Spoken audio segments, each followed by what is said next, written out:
démarrer. Je vais donc procéder à l'appel. Marion Virginia donner procuration à Sophie Dupouc. Marie-Ange Babert. Jacques Choulet. Marie-Claire Duprat. Jean-Marc Fabier. Sophie Dupouille. Arnaud Favre. Elisabeth Brett. Joanne Labarère. Oui. Aurélie Lévesque. Présent. Bruno Lamaison. Présent. Sylvie Sauvignon. Présent. Christophe Priam. Présent. Anna Nassal. Laurent Langlade. Présent. Marie-Thérèse Barouillet. Présent. Christophe Vergès. Présent. Solange Coudens. Présent. Ludovic Ducan. Présent. Christiane Chagnelot. Oui. Marjorie Fotous. Présent. Olivier Martinez. Je crois le voir croisé dans les couloirs. Nadine Cachoret. André Lafargue. Alain Rabat a donné procuration à Marjorie Fotous. Jean-Luc Azla. Très bien. Mais écoutez, nous avons appris le décès d'une dame qui honore notre pays, qui a été à l'origine d'une avancée importante pour les droits des femmes, mais qui a été aussi marquée dans sa chair par les pires épreuves qu'ont pu comporter le XXe siècle, puisque victime de la déportation. Je vous propose que nous, en l'honneur de toute son action, de son engagement pour la cause des femmes, que nous donnerions une minute de silence pour le décès de Simone Veil.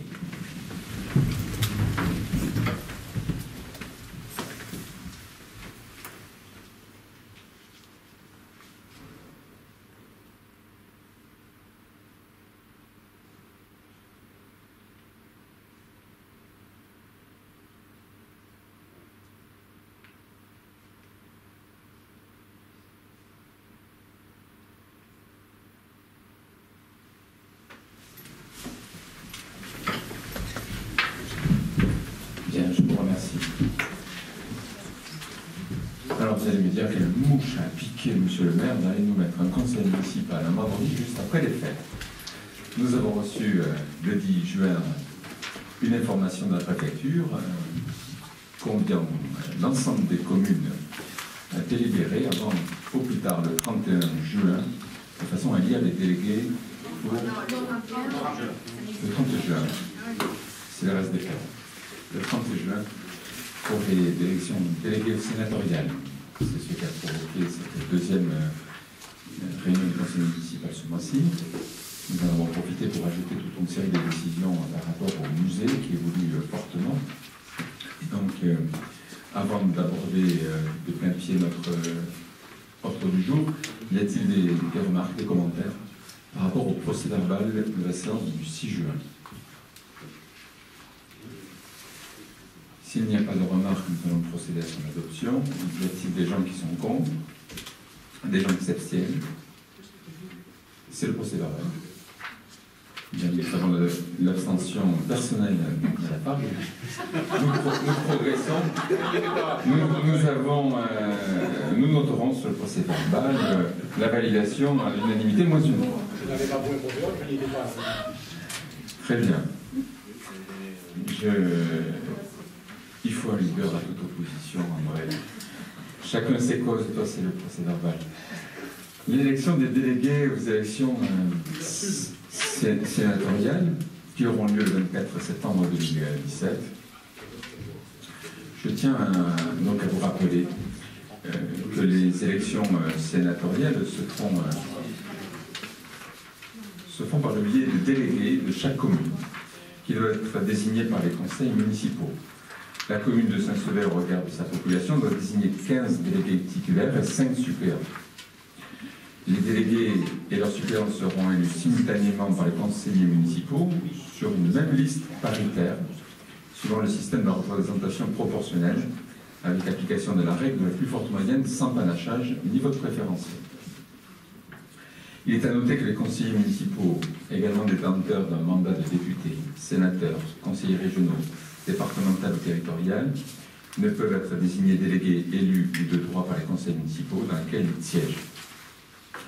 Les listes présentent peuvent être complètes ou incomplètes et par conséquent peuvent comprendre un nombre de noms inférieur ou égal au nombre de mandants de délégués et de suppléants à pourvoir. Je vous fais grâce de tous les autres éléments. Je voudrais juste vous témoigner qu'il y a 2 listes qui ont été élaborées. Une liste qui s'appelle Saint-Sevé pour vous, qui est la liste de la majorité municipale, qui reprend donc l'ensemble des adjoints, puis les 3 délégués, conseillers municipaux délégués, et les conseillers municipaux dans l'ordre sur lequel ils étaient présents sur la liste municipale, lors des élections municipales. Ce qui nous fait 15 titulaires et 5 suppléants. À titre de conseiller régional, je ne suis pas sur cette liste. De la même manière que Olivier Martinez n'est pas sur la liste Saint-Sevé de Gascogne, continuons ensemble, qui est composée des 5 autres candidats, conseillers municipaux. Tout bulletin rayé sera considéré comme nul. Il vous revient à chacun d'entre nous de mettre ces bulletins dans les enveloppes. L'urne est à disposition,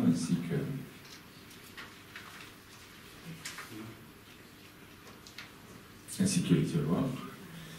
Je présiderai donc, puisque je ne suis pas candidat, le bureau de vote, et les réglementations en vigueur valent que les 2 aînés et les 2 plus jeunes siègent.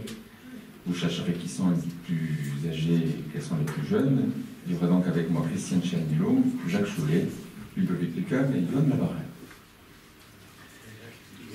Et donc j'invite ces 5 personnes à venir avec moi côté de l'urne. C'est 4 personnes pour tenir ce bureau. Les jeunes jusqu'à la fin, c'est beau.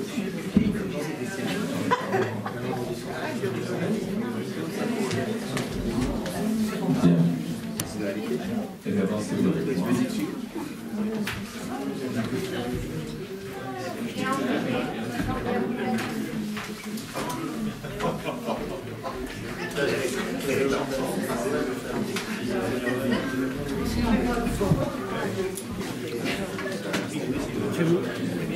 L'aider.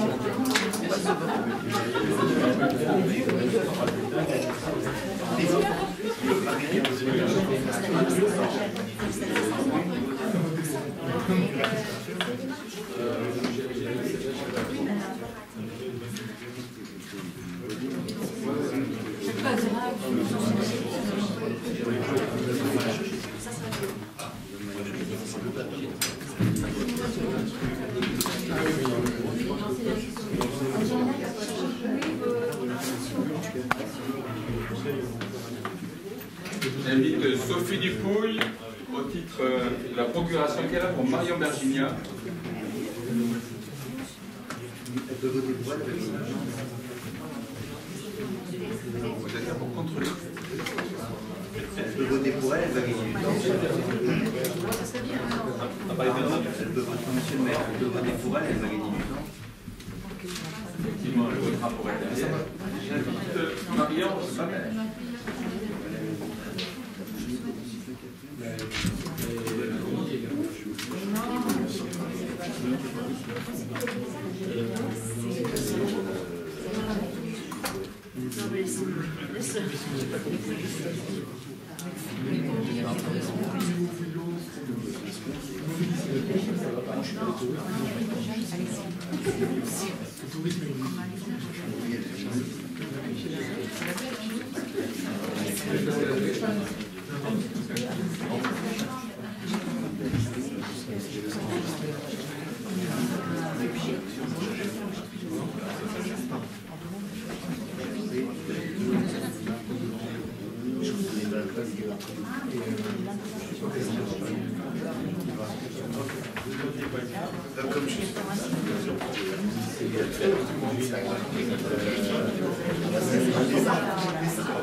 Jean-Marc Fabier.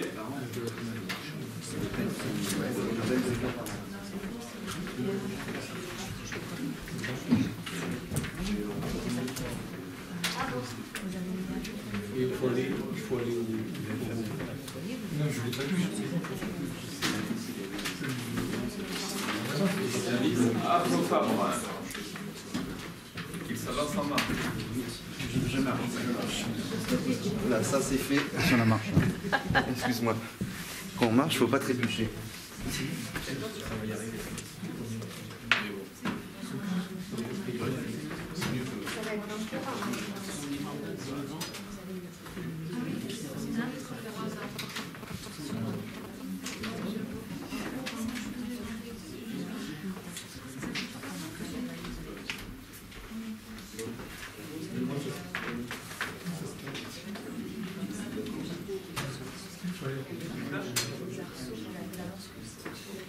J'invite Laurent Langlater.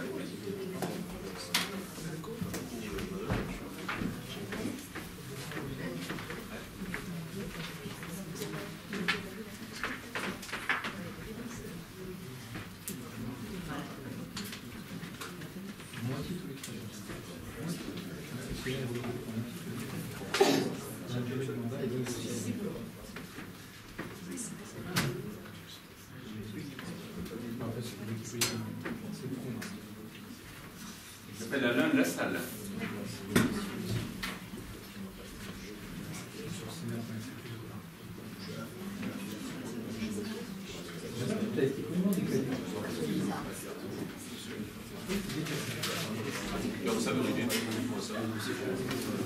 J'habite Sylvie Sauvignon.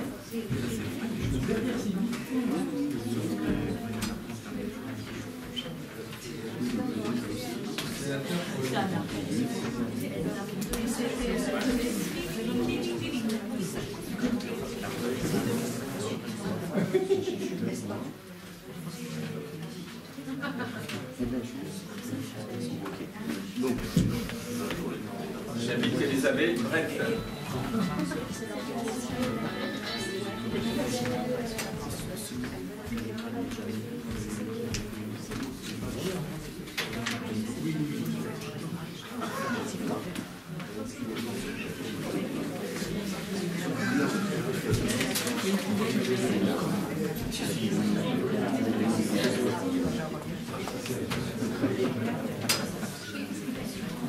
J'habite Christophe Friam.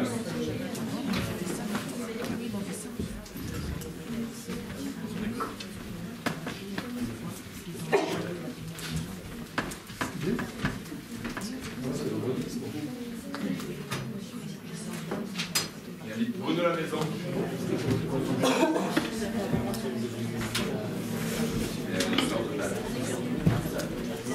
Alors, c'était bien?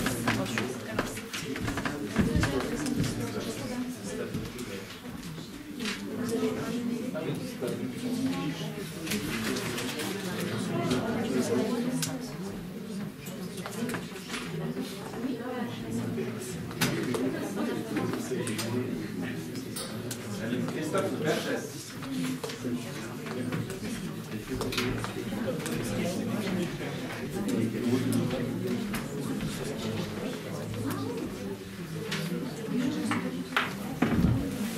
J'invite Mademoiselle Aurélie Lévesque.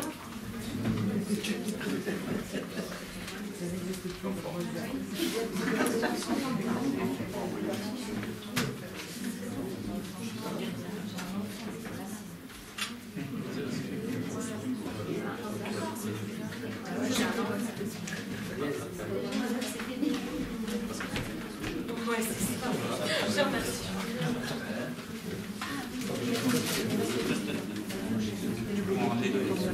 Ils sont chouettes ces pieds. Je vais là m'en acheter un. C'est à toi ce matin? C'est lequel? Hein? C'est là. Joanne Labarère. Hein? Ah, ça n'a rien. Ça, c'est... Ils sont super.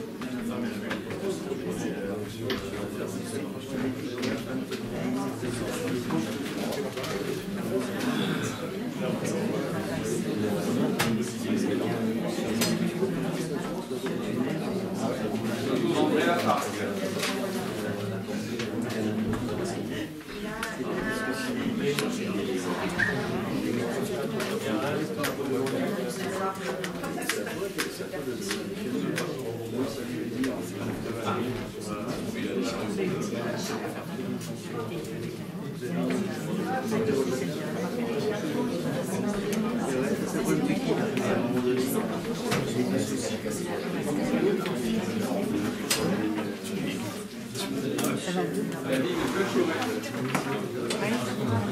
Tout va bien.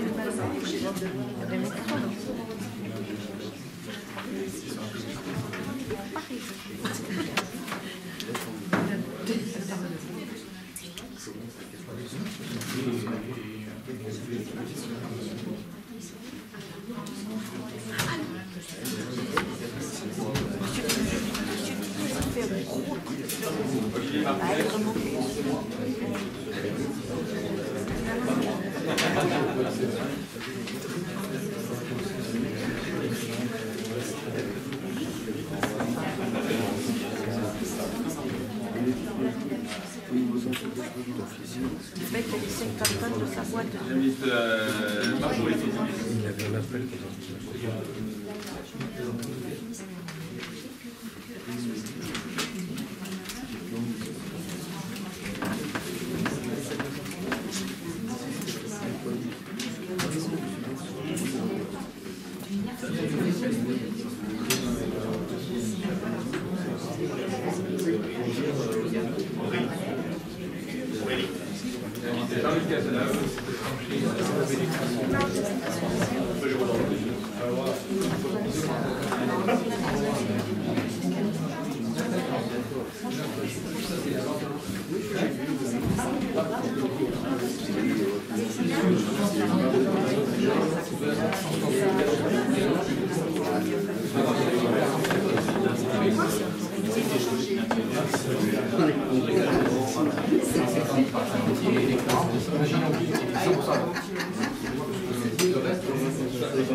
Marie-Thérèse, barouillée.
Nous avons bien 27. Sur le compteur, on va compter 5. Allez, je laisse 5.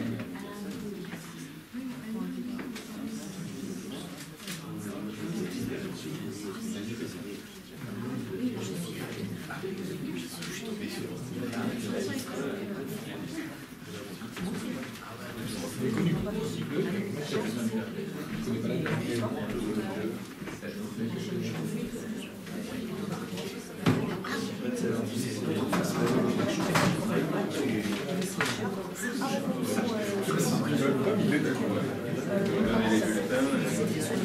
a bien 27 enveloppes.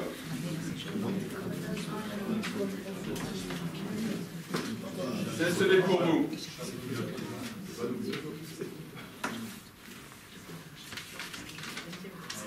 Saint-Sevé pour vous. Saint-Sevé pour vous. Saint-Sevé pour vous.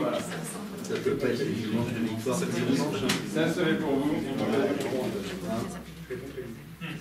Il n'y a pas de Saint-Sevé pour vous. C'est que les gens sont en marche, mais alors difficile, donc ils sont trompés. Saint-Sevé pour vous. C'était quand il y a ça, il y a pas très longtemps. Ça permet de le voir. Saint-Sevé pour vous.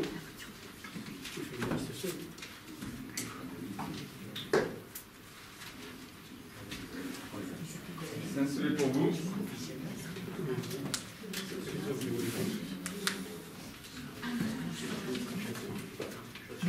Saint-Sevé pour vous, ça fait 10.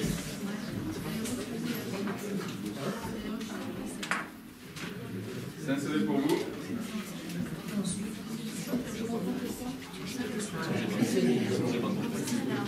Saint-Sevé pour vous.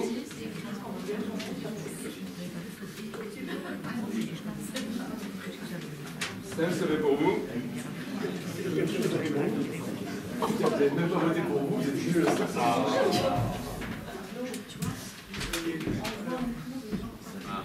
Saint-Sevé, Cap de Gascogne, ils continuent ensemble.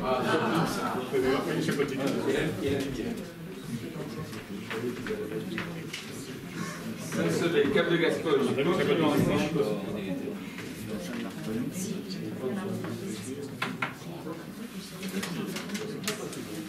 Saint-Sevé, Cap de Gascogne, continuons ensemble.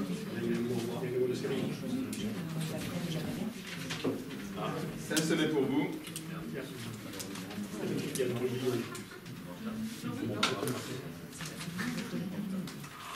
Saint-Sevé pour vous.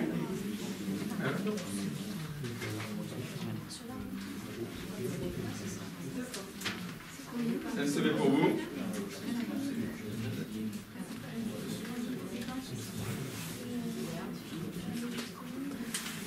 Saint-Sevé pour vous.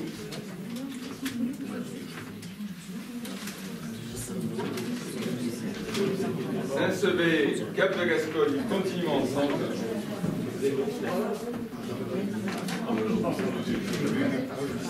Saint-Sevé pour vous.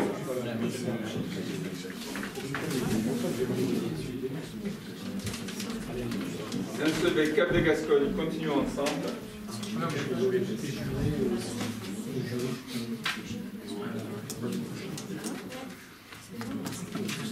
Saint-Sevé pour vous.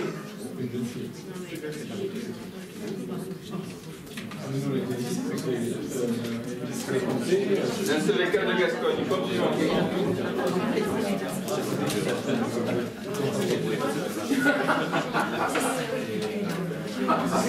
Saint-Sevé pour vous.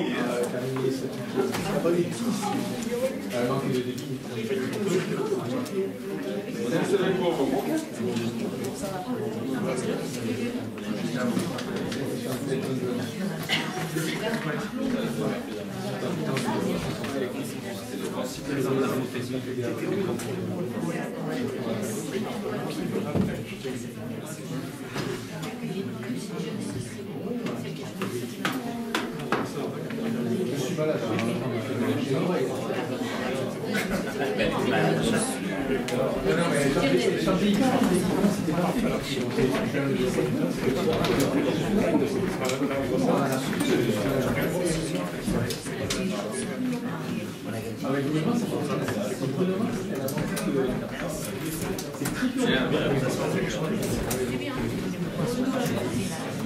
Donc nous avons 21 voix pour Saint-Sevé pour vous, 6 voix pour Saint-Sevé, Cap de Gascogne. Continuons ensemble.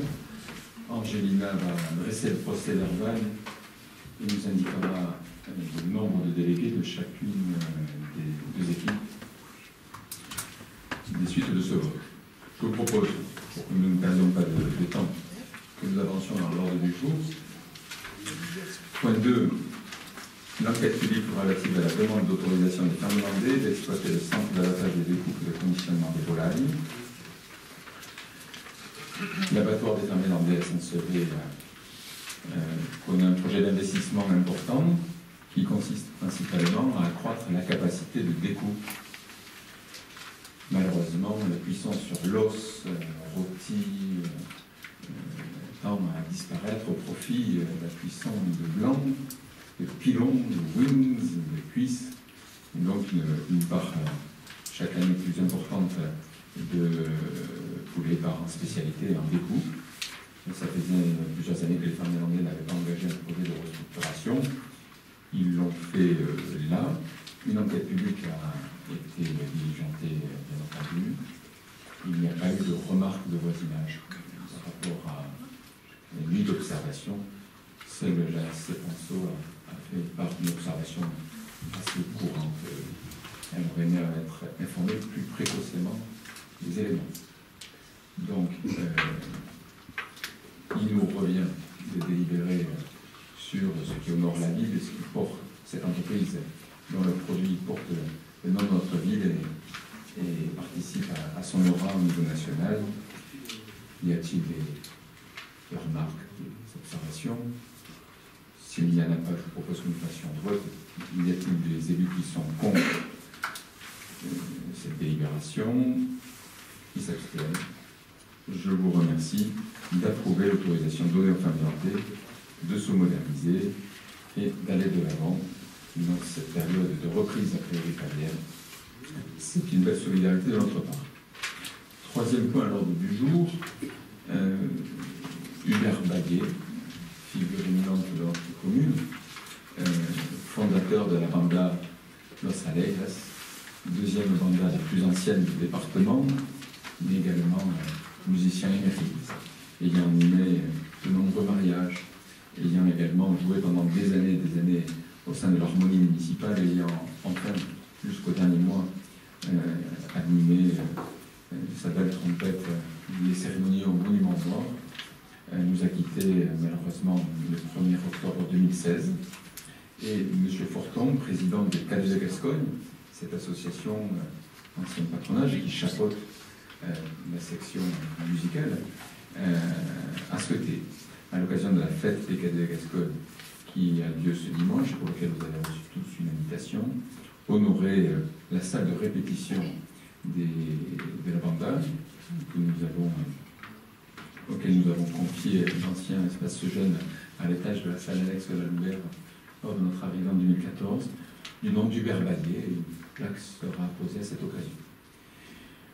Il nous faut, pour pouvoir dénommer une salle publique du nom d'un personnage illustre de la commune, délibérer. Et donc, voilà la raison pour laquelle ce point est à l'ordre du jour aujourd'hui. Y a-t-il par rapport à ça des remarques, des interventions?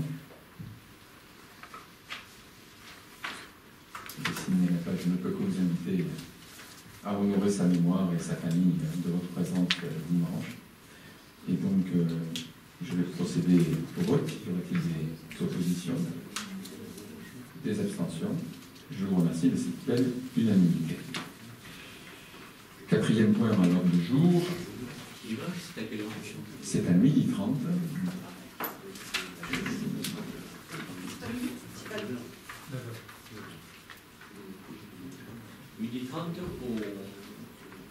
C'est au pied de la salle annexe. Il y a durant tout le week-end, tout le dimanche, des animations portées par les cadets. À 9h, la troupe vocale Arc-en-Scène. Je crois qu'il y a des chanteurs parmi nous. À 10h, la troupe scénique des cadets en scène nous gratifiera de 2 spectacles, le vol à Archmay et bienvenue à l'émission Les Nouveaux Phénomènes. À 11h, la section gymnastique fera des démonstrations. Donc, c'est à la suite de tout ça interviendra la cérémonie officielle qui a bien lieu à 12h30. Inauguration de la salle Hubert Baguet. Alors si vous avez des craintes que tout ceci se passe en avance, vous pouvez y arriver plus tôt, et sur les représentations que je viens de vous évoquer. Nous avons, quatrième point à l'ordre du jour, la désignation des candidats retenus au dispositif de la bourse au permis de conduire, qui est devenu presque, je dirais, un classique de nos conseils municipaux. Ce dispositif connaît un vrai succès. Et nous avons donc les écoles de conduite de la commune qui jouent vraiment le jeu, je les en remercie, ainsi que les familles et les jeunes, pour lesquels c'est souvent la première des expériences professionnelles. Et donc il vous est proposé d'approuver l'attribution d'une bourse au permis de conduire en contrepartie de l'engagement de 30 heures au sein du cinéma municipal pour M. Coq, Mlle Cornet, Mlle Sabatier, M. Frétas, Mlle Lesbarrère. Y aurait-il par rapport à cela des oppositions, des abstentions? Je vous remercie. Et donc nous voici dans le cœur de notre conseil municipal de ce soir, à savoir des évolutions significatives du musée des Jacobins. Et pour vous présenter au fond la première des délibérations qui consiste à l'approbation de la révision du projet scientifique et culturel, nous en avions adopté un, le premier d'ailleurs, il y a 2 ans. Nous avons souhaité que puisse participer à notre conseil municipal Alizée de Panerer, attachée de conservation des musées et qui est la responsable du musée des Jacobins depuis maintenant 5 mois. Vous aviez fait sa connaissance dans le cadre de l'exposition sur le patrimoine saint-séverin, puisque c'était la période de transition avec le départ de Marie-Pierre et l'arrivée d'Alizée. Elle a beaucoup œuvré, je tiens vraiment à la remercier. Prise en bras le corps de ce projet. Et je voudrais juste vous citer une anecdote de Roland Pinta, le conseiller musée de la Drague Nouvelle-Aquitaine, qui, à la lecture des éléments qui nous ont été mis en annexe, a dit « Il y a un cœur qui bat dans ce musée maintenant, c'est le cœur d'Alizée ». Alors, elle va vous transmettre sa passion pour les musées et pour notre musée. Et je lui passe la parole.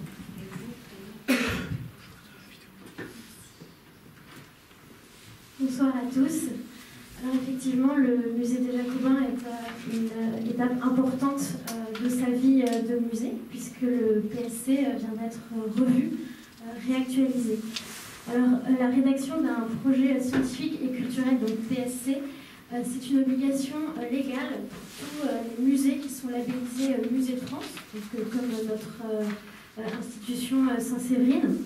C'est un document cadre, une véritable feuille de route, un outil de dialogue pour tous les acteurs qui irriguent le projet d'un musée, donc à savoir les agents municipaux, l'équipe des élus de la commune, et également pour les partenaires publics comme la DRAC par exemple. Donc d'un point de vue du contenu, c'est un document qui définit les orientations stratégiques pour les 3 à 5 ans à venir, qui définit les actions du musée dans ses missions fondamentales et qui s'articule autour de 2 points essentiels, le public et les collections. Donc, dans le cadre du projet de rénovation du musée des Jacobins, un premier PSC a été rédigé en 2015 par Roland Pinta, donc le conseiller musée de la DRAC Nouvelle-Aquitaine, et qui a vraiment permis de poser les bases du projet de rénovation initié par l'équipe municipale. Alors aujourd'hui, cette première étude de 2015 doit être réactualisée à la demande de la DRAC et au regard des nouvelles composantes qui sont venues, qui ont fait évoluer le projet initial de musée. Donc à savoir le rendu d'une étude muséographique par l'agence Scarabée en octobre 2016, l'arrivée du fonds archéologique de la Villa d'Uglesia dans les collections du musée suite au décès du docteur Dubeda, et puis également par la création de mon poste, puisque je suis en charge de piloter le projet de rénovation, et que j'ai pu, en dialogue avec les élus, affiner le projet d'avenir du musée des Jacobins. Donc, dans un premier temps, ce document expose les points, enfin c'est vraiment un bilan diagnostique qui expose les points faibles et les points forts du musée, pour dans un second temps proposer de nouvelles orientations du musée. Alors il faut savoir que en grande majorité, ce PSC s'inscrit dans la continuité des idées qui avaient été émises par Roland Pintat en 2015. Alors les points qui ont été confortés, donc tout d'abord c'est le positionnement du musée, qui doit être un musée tête de pont, inscrit dans son territoire et témoin de la remarquable continuité patrimoniale qui anime l'histoire de Saint-Sevé. Donc en effet, le musée doit vraiment s'ancrer dans une démarche globale de valorisation de toutes les formes de patrimoine de Saint-Sevé, de la commune, mais aussi à l'échelle du territoire de la commune donc Chalosse-Tursan. Donc le musée sera recentré sur des thématiques essentielles avec un parcours organisé autour de 4 sections. Donc la section gallo-romaine avec les objets issus des fouilles de la villa du Glésia, avec ses superbes mosaïques, les chapiteaux de la butte de Morane, qui est vraiment un chef-d'œuvre de la sculpture du 5e siècle. On aura une seconde section sur le Moyen-Âge, autour de l'abbaye bénédictine, son architecture, son décor sculpté, et sur la vie monastique dans cette abbaye jusqu'à la Révolution française. On travaillera aussi dans ce musée beaucoup autour du Beatus, qui est un trésor de l'enluminure médiévale conservé à la BNF, mais qui a été réalisé par les moines de Saint-Sevé au Xe siècle. Et enfin, on aura une dernière section consacrée au patrimoine architectural de Saint-Sevé, donc qui mettra en valeur le travail de Marie Ferré, le travail d'inventaire patrimonial qu'elle a mené pendant 2 ans.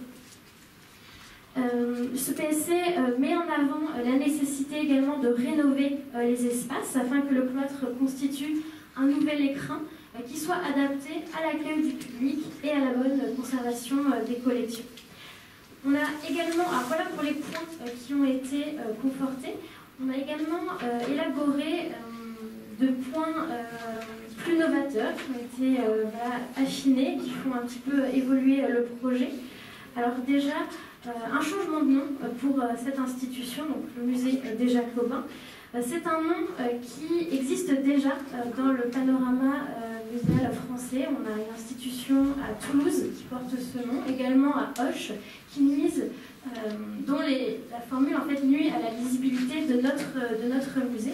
Par ailleurs, le nom musée des Jacobins ne révèle aucune réalité existante, puisque ce musée ne traite pas de l'histoire des moines jacobins. Donc, face à ce constat, nous avons élaboré un nom unique qui fait davantage écho au positionnement large du musée, donc le musée d'art et d'histoire du Cap de Gascogne, l'appellation donc Cap de Gascogne qui perpétue le nom de la cité durant le haut Moyen-Âge, qui est vraiment l'époque faste pour Saint-Sevé, une époque brillante où on a construit l'abbaye, où on a enluminé le Béatus. Et puisque le nom, la notion du musée des Jacobins évoquera le patrimoine dans une appellation, une approche globale, on lui ajoute la formule art et histoire qui permettra vraiment de ne pas restreindre ses horizons et de pouvoir avoir une position ouverte pour le développement futur du musée. Alors, un autre point qui a été actualisé dans ce document, c'est l'étude du fond de la villa du Glésia, puisque la collection va faire l'objet d'une donation de la part de M. Lafitte, propriétaire du terrain de la villa du Glésia.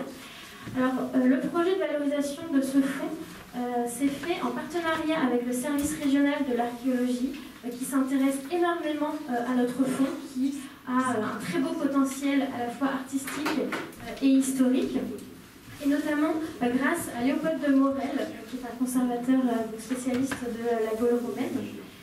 Et grâce à ses conseils, son expertise, la ville de Saint-Sevé bénéficie d'une subvention de 5 000 € pour recruter un chargé de mission inventaire qui commence d'ailleurs mardi. Donc il va vraiment faire un travail de tri et de reconditionnement qui nous permettra, dès la rentrée 2017, de lancer une étude universitaire avec des étudiants de l'université de Pau. Pour étudier ce fonds, pour qu'il puisse ensuite être valorisé dans le musée, donc une étude qui nous permettra d'en savoir plus sur cette fastueuse villa, sur ses habitants, ses propriétaires, leur activité et les liens de la villa avec les autres cités gallo-romaines comme Dax par exemple. Et enfin, le PSC expose la nécessité d'une fusion avec le musée d'art sacré qui se trouve dans le cloître, le cloître bénédictin de la mairie. En effet, cette installation dans le cloître pose des problèmes à la fois de sécurité, de sûreté et de gestion, puisque c'est le personnel de la mairie qui assure son ouverture, sa fermeture.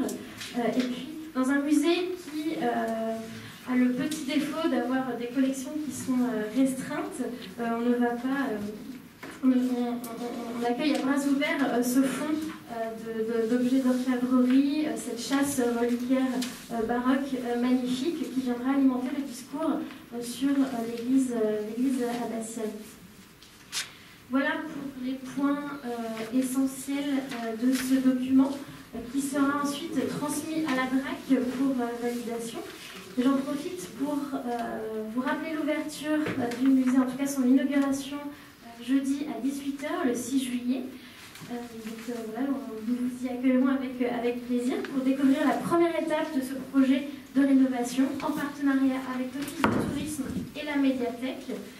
Vous avez, je crois, entre les mains le programme des réjouissances pour cet été, pour cette petite parenthèse estivale, avant la reprise du chantier de rénovation dès la rentrée.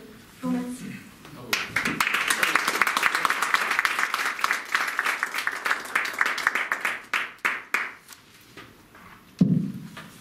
Y a-t-il des questions? Profitons de la présence réalisée. Y a-t-il sinon des remarques, des motivations de vote?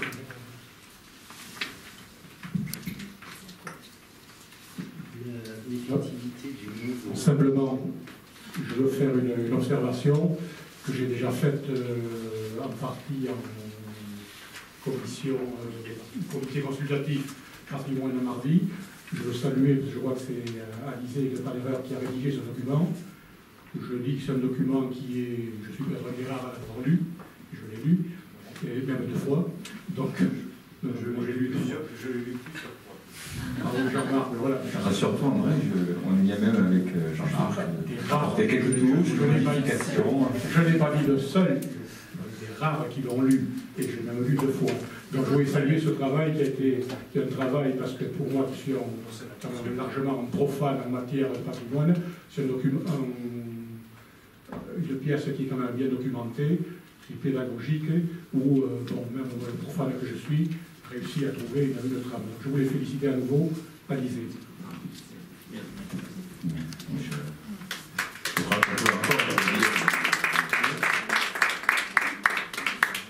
Je voudrais vous faire moi 2 observations avant qu'on passe au vote. Si vous avez en page 74 de ce document, la typologie des visiteurs potentiels, des touristes, mais également des visiteurs non touristes, qui ont vocation à entrer dans ce musée.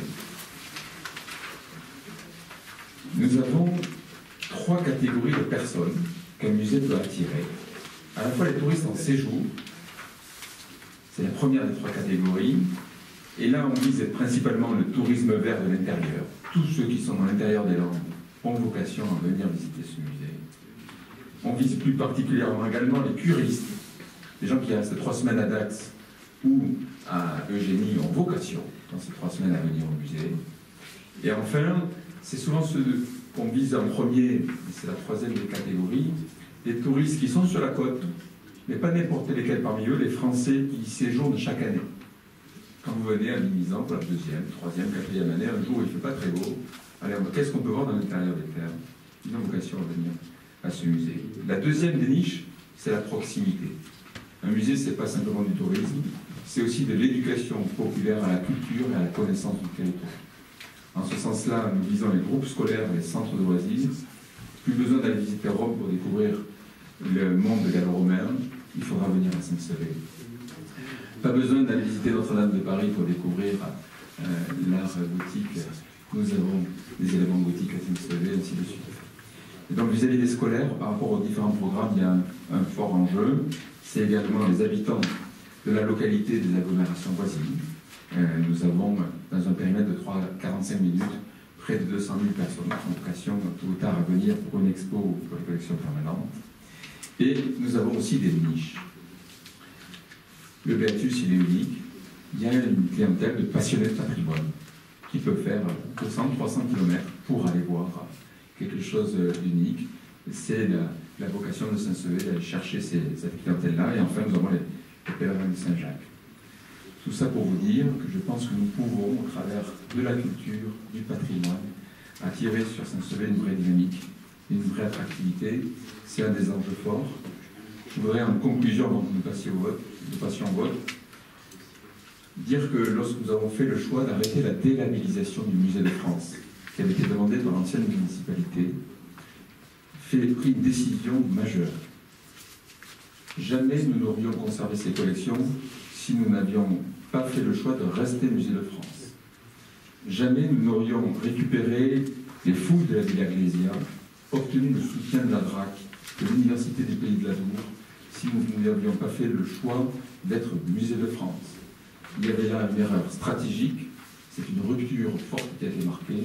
Nous commençons à en toucher les fruits. Ces fruits ne feront que grandir.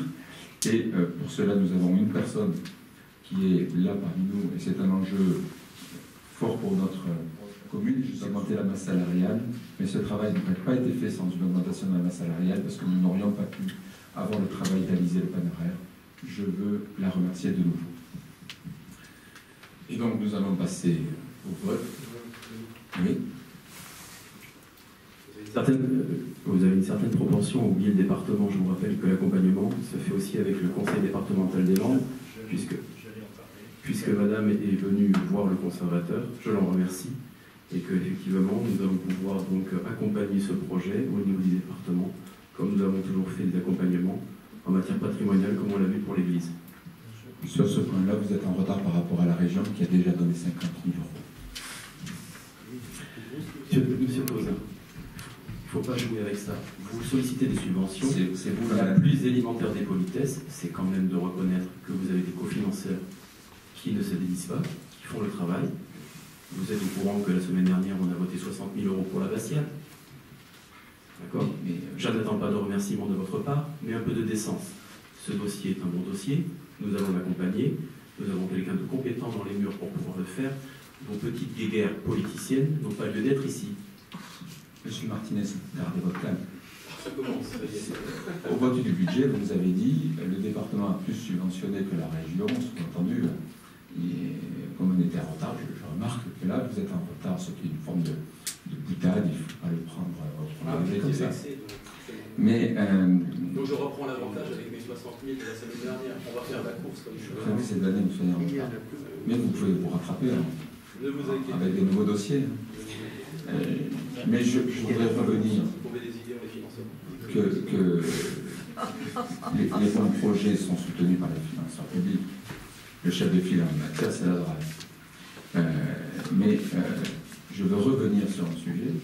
Rien de tout cela n'aurait été faisable sans le choix de rester Musée de France, et plutôt même d'arrêter la délabellisation. Et lorsqu'on est Musée de France, il faut se donner les moyens.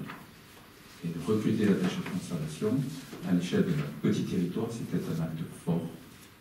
Et donc, on en assume totalement les coûts, mais on en touche les fruits.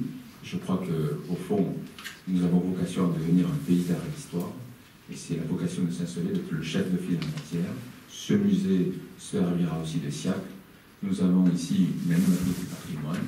Grâce à Saint-Sever, notre territoire remplit les deux conditions pour aller vers cela même. Je vous propose dès lors d'adopter ce projet scientifique et culturel du musée des Jacobins. Y a-t-il des gens qui s'opposent à ce PSC? Y a-t-il des gens qui s'abstiennent? Très bien. Donc, je vous remercie d'adopter à l'unanimité, moins d'une voix, ce projet scientifique et culturel.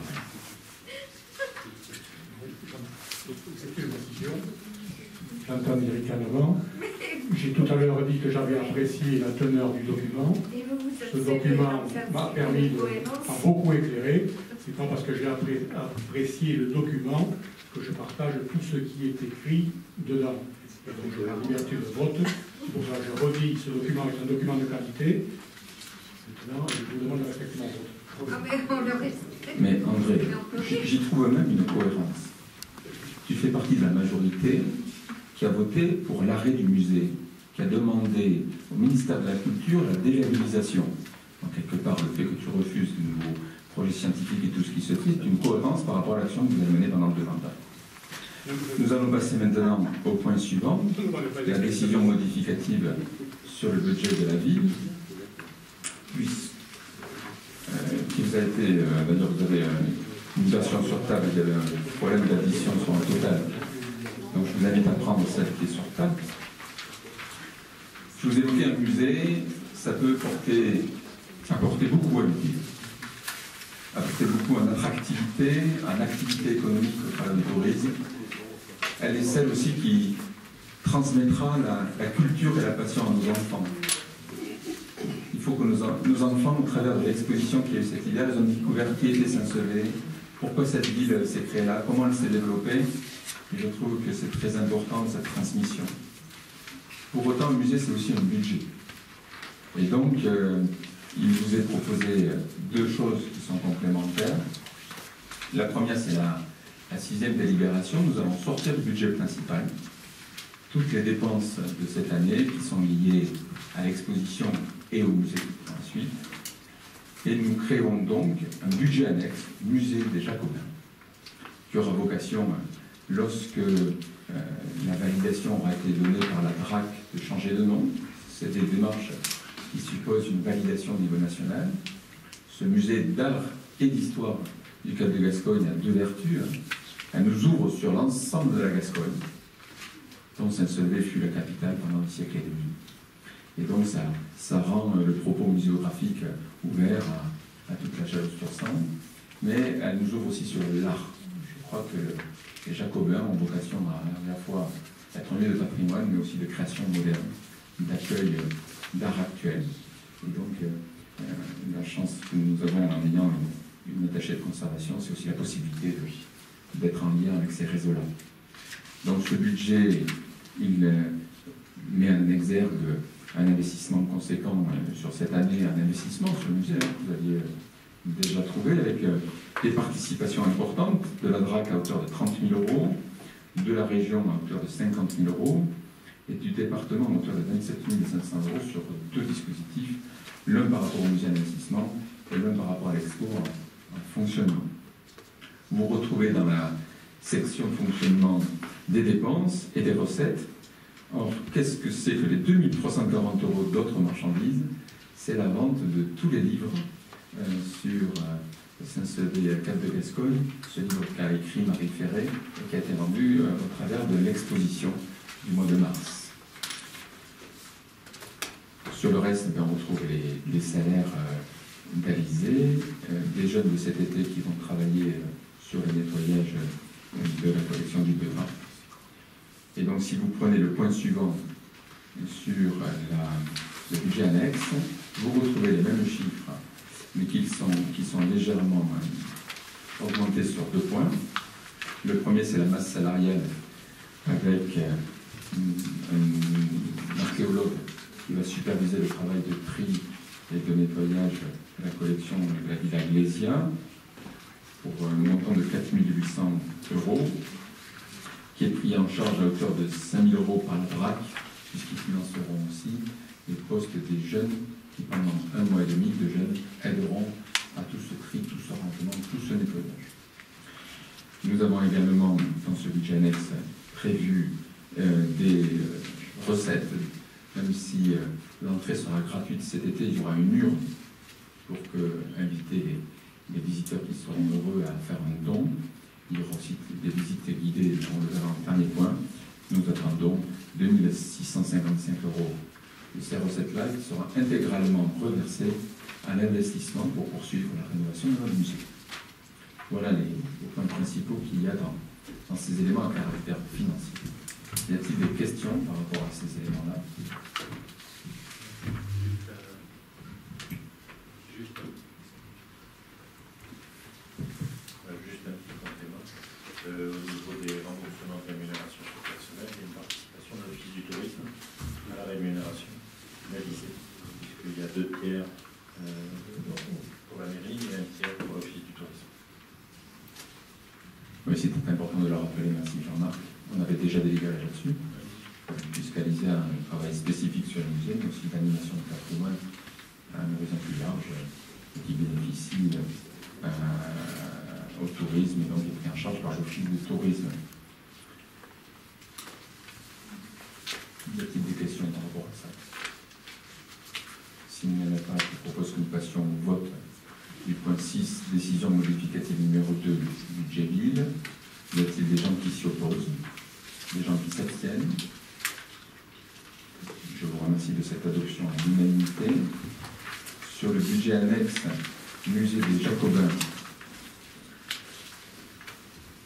y a-t-il des gens qui s'opposent, qui s'abstiennent? Je vous remercie de cette belle unanimité sur ces éléments-là.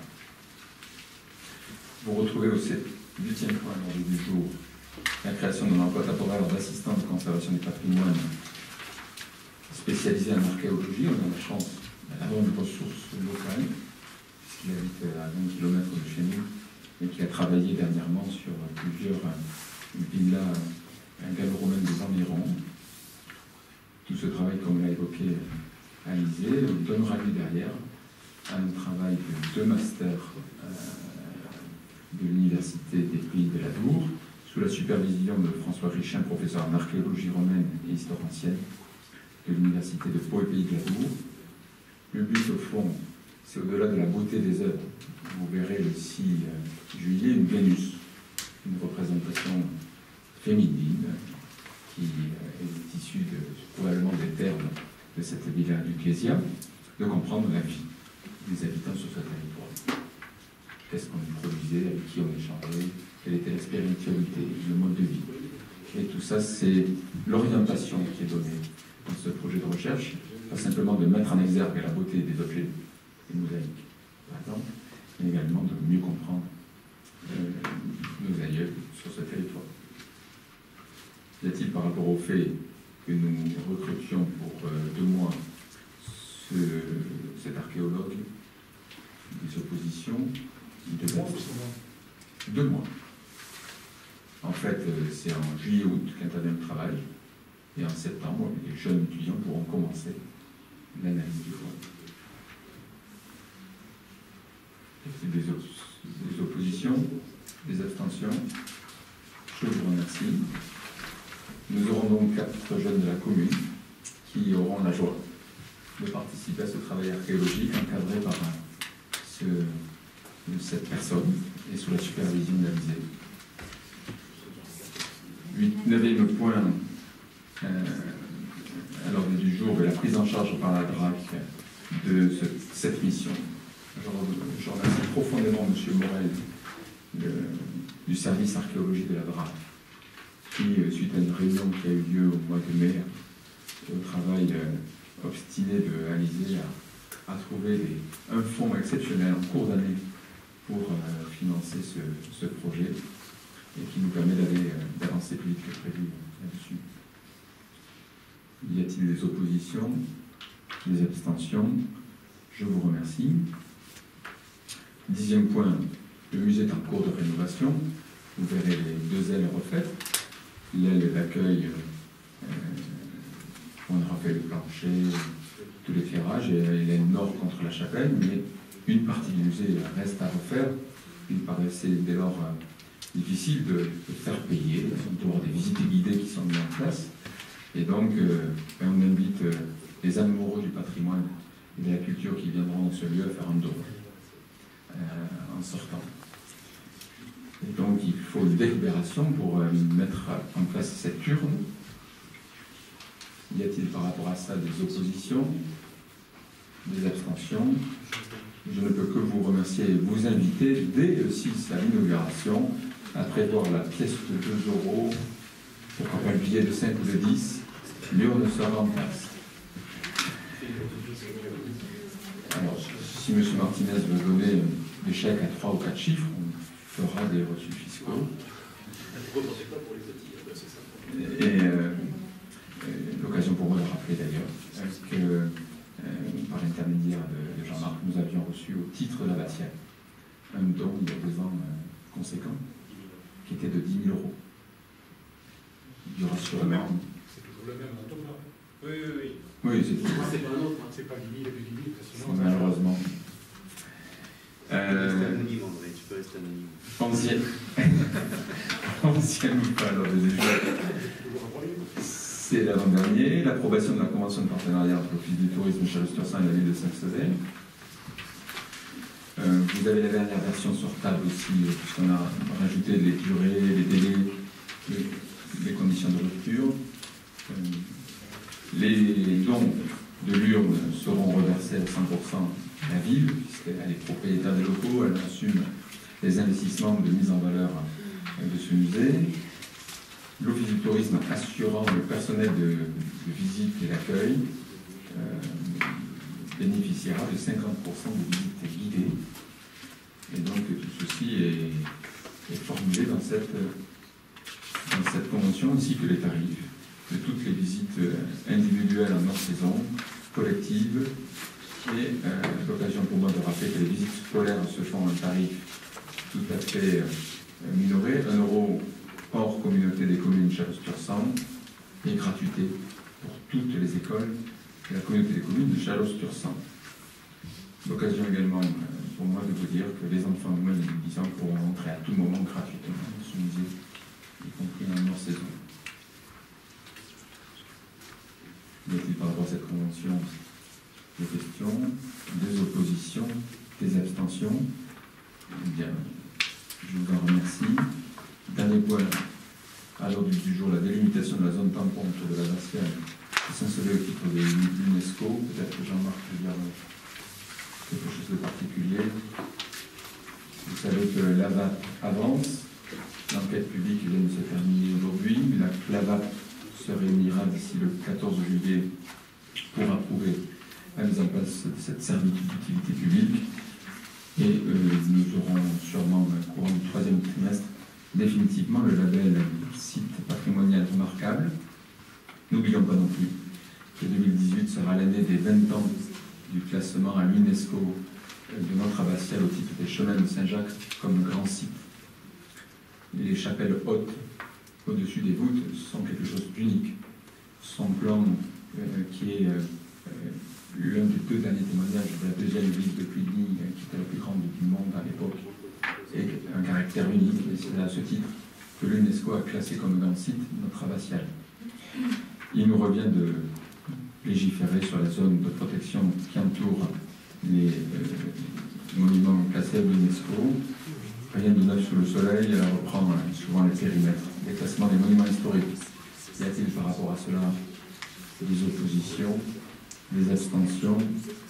Eh bien, écoutez, je vous remercie et je vous donne rendez-vous le 6 juillet au musée à 18h.